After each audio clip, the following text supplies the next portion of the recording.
How to disassemble and maintain a Hongdian piston filler.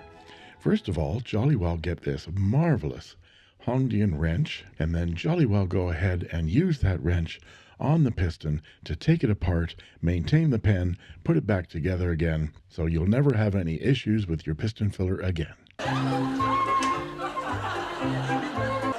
Alan. Hello, Jackie. How to play the flute? Well, here we are. You blow there and you move your fingers up and down here. Great, Alan. The long version of that is to open the piston up. I will usually take the nib unit out as well. That allows you access to that piston chamber. And then use your Hongdian wrench to get those hooks inside. And you're going to turn the barrel.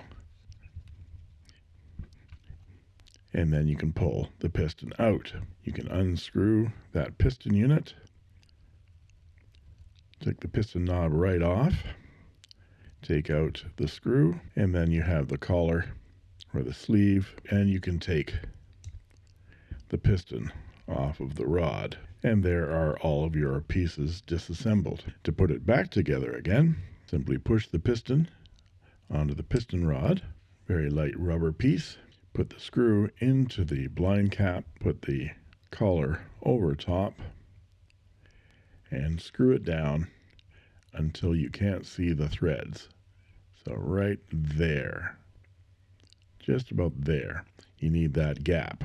Then you can put the piston rod on the end of the screw, holding the piston rod against it, screw it down until it's closed.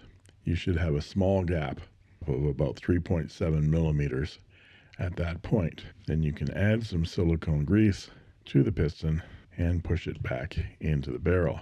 Once you've added your piston grease, you can open up that piston rod until you can get your wrench into it, and once your wrench is into it, clamp the blind cap down onto the wrench and then insert the piston into the barrel and turn the barrel counterclockwise.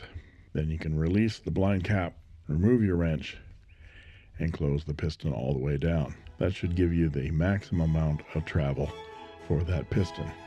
Then you can reinsert your nib and fill your pen.